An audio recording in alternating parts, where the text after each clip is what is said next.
What's up, guys? Got the new Google TV streamer. This is designed to replace the Chromecast.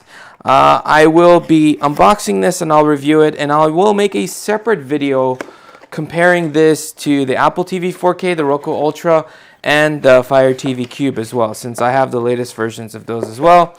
So we'll do a comparison with the interface and everything. That one will be a separate video. This video will concentrate just on this and what it comes with, basically. So here's everything that comes inside the box. We got a USB-A to USB-C cable for the power. We have the power adapter. It is 7.5 watts of power. So USB-A again. We have AAA batteries, 2 of them for the controller. We got some instructions, some quick start guide right here. It tells you all the buttons on the controller itself. And this is the newer controller. And in case you guys are wondering, this is the controller with the Chromecast 4K, which came out in 2020 or 2021. It came out a long time ago, and this is the one that it would come with. And this one would kind of dangle behind your TV, so it'd stay hidden away, which was kind of a good thing. This one is no longer like that, but let's talk about the controller first. So you got your menu selection buttons, navigation buttons, I should say, menu selection, back button, home button. You got the Google Assistant, volume up and down, mute button, YouTube, Netflix, power on, and a customizable button. And again, takes 2 AAAs. So this is the Google TV streamer right here. We got a USB-C for power, Ethernet, and HDMI. So it doesn't come with an Ethernet cable, nor does it come with an HDMI cable, just as a heads up. And you could connect this via Wi-Fi, but Ethernet is typically a more stable connection. Granted, if you have a pretty good Wi-Fi router, you should be good to go that way too. And then if you hold this button for a few seconds, so if you do click this back button, you don't even need to hold it. You could just tap it and it will find the remote, which is awesome. And it starts blinking as well with the little LED right here.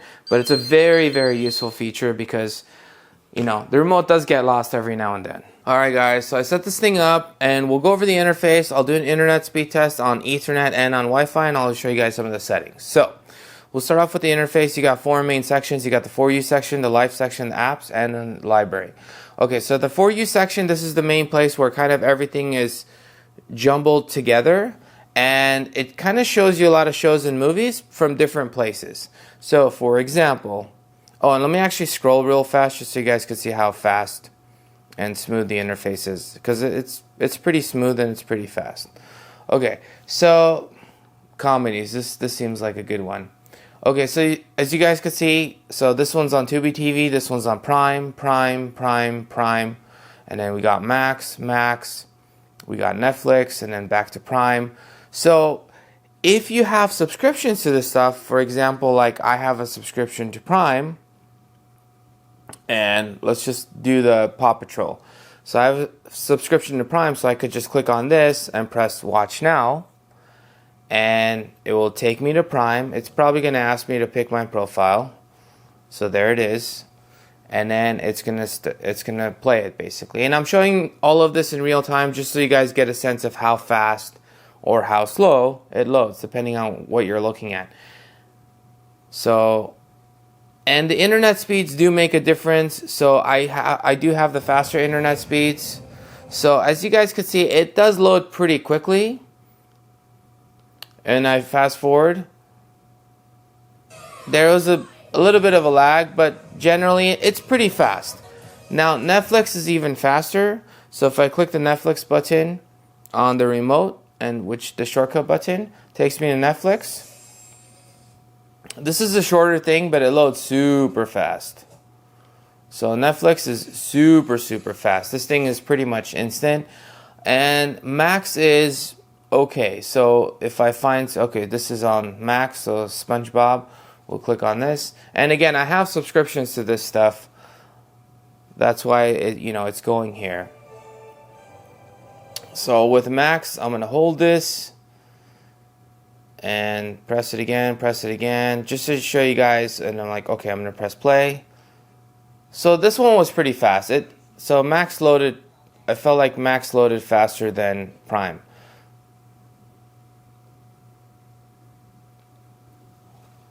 But the one thing I don't like about Max is like, I have to if I hold the controller, I have to hold it for like a couple seconds for it to speed up, or it didn't even work that time around. So there it is. So now it starts speeding up. Like you kind of have to hold it for a longer period of time for it to, not that, like, you know, typically when I'm watching a movie, I'm not really fast forwarding or anything like that, but I just want to show you guys in case you guys are doing that, or if you want to skip around or whatever, just so you guys get a feel of it. Okay, so this is pretty much the interface of the main section. Obviously YouTube, all that other stuff is here. You have access to your apps over here as well, and you can even reorder your apps. So if you want to put Tubi a little to the left, you could do that, press done, and you're good to go. You can also uninstall stuff and install stuff as well. So now let's go to the live section. And the live section, like if I want to watch the news, for example, I could click on this and loads the news. I don't have an antenna or anything hooked up, and you know, I could pretty much, you know, go through the different channels. It takes a second. I can also click on the channel guide, and then I could click on this, and this is kind of how fast it's loading. And then we have the apps section, and this is where you could get more apps. You could search for apps and stuff, and you can also get some basic games on it as well, but I'm not super interested in that for this device. But let's do an internet speed test while we're here. So I did an internet speed test with Wi-Fi earlier, but I'm going to do one with Ethernet. So my internet speeds are 5 gigabits per second upload and download. However, the Google TV streamer is capped to gigabit speeds. Now, when I say capped, that's still incredibly fast, and pretty much anything I want to do on this thing is going to be incredibly, incredibly fast. So it is fantastic that it does support up to gigabit speeds. The Apple TV 4K also supports up to gigabit speeds, but the Fire TV Cube supports up to speeds of 100 megabits per second on Ethernet. It can actually go faster over Wi-Fi, but on Ethernet, the Fire TV Cube itself is limited to 100 megabits per second. But as you guys can see, this thing is really fast. So pretty much got 975 down, 974 up. And now if I unplug it, unplug the Ethernet so it connects on Wi-Fi. So I'm going to unplug the Ethernet, as you guys can see right there. I'm like blocking the camera, but yeah, I'm unplugging that. So now it's on Wi-Fi. And so it probably takes a second or two, but let's just click start. Let's just see if it connected on Wi-Fi already. So it's not going to be as fast on Wi-Fi, obviously.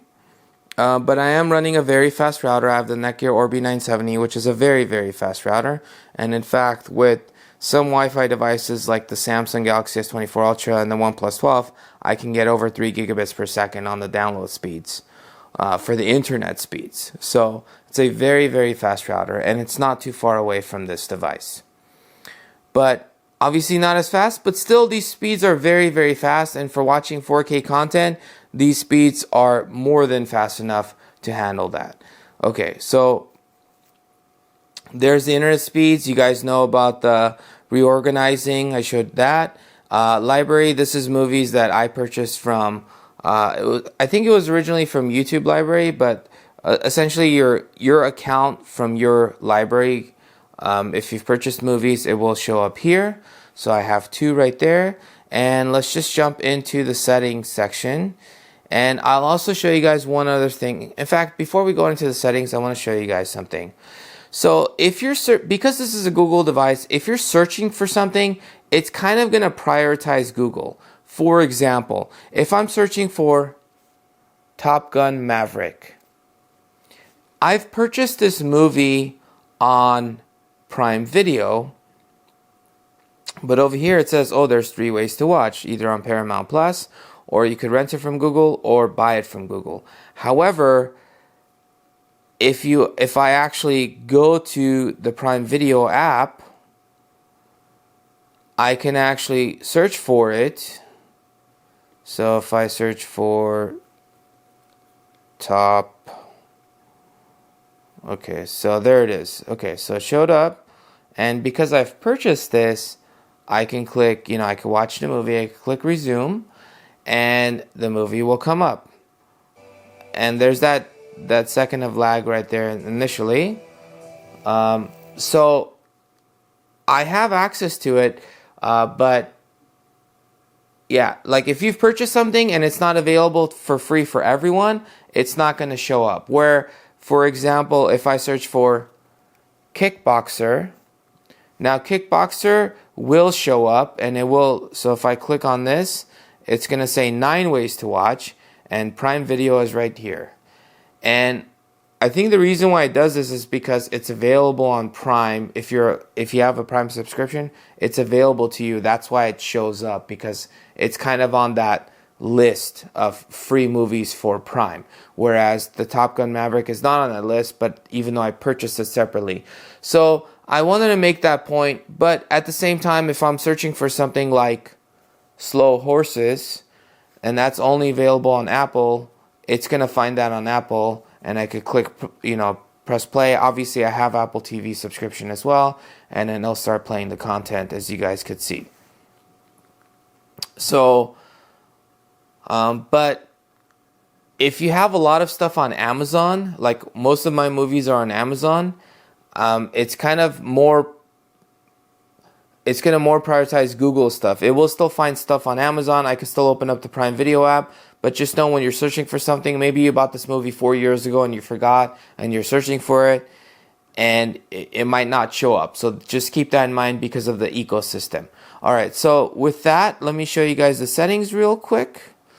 So I'm on Wi-Fi right now. Earlier I was on Ethernet, but I could click on settings, and then HDMI CEC. This is basically allows the Google TV remote to essentially control everything from the TV. So I don't actually need to use my TV remote because my TV supports HDMI CEC. So I can actually use this remote to actually turn on my TV and turn it off and everything like that. So you want that enabled if you want to use the same thing. These are the resolutions up to 4K 60. And then for display settings, if your TV supports it, these are the formats that it could support if your TV itself supports it. And the same is true for the audio. So you got your audio stuff, again, if your stuff supports it. So there's that. And network, accounts, privacy, apps. Okay, so apps is another good one. So if there are apps that you don't use, like I uninstalled Disney Plus because I don't have a subscription to that. I don't have Hulu, so I could just click on this and uninstall it, because I don't have a subscription to Hulu. So for me, it's pointless to have Hulu as an option, because again, no subscription. And yeah, and then system, you could choose your screensavers. You could choose from your Google library. Storage, this thing is 32 gigabytes, 20 of which 26 gigabytes is free right now. You can obviously still cast stuff from your phone, just like with previous Chromecasts. And you can add remotes. You can also pair stuff like headphones as well. So if you want to pair a Bluetooth headphone, you would come here and you would do this, and basically you would pair it. So for the customize button, I changed it to do my inputs. So I should say I set it to do my inputs. So the way it works is you keep clicking this button and it oscillates between your different inputs. And then when you leave it alone, for example, if I leave it on HDMI 3, which is hooked up to the PlayStation, it will select that input. So, and then if I want to come back, I could do that and go back to HDMI 4, which is the Google TV itself. You can also have this control your Google Home stuff as well. So if you already have a Google Home account, you already have stuff set up, you can actually have this control that as well. But you could, even without doing that, you can control your stuff with voice. For example, turn on the dining light. So because I already have this set up, turning the dining light on, it can already do that. Turn off the dining light. Okay, turning the dining light off. So you get those options, and if you have like a Nest Cam, you can even view your Nest Cam on this device as well. Similar to how you can do it with Ring cameras and the Fire TV Cube, you could do it with this one as well. So there's a lot you could do with this thing, but if you guys enjoyed this video, smash that subscribe button, and I'll catch you guys in the next one.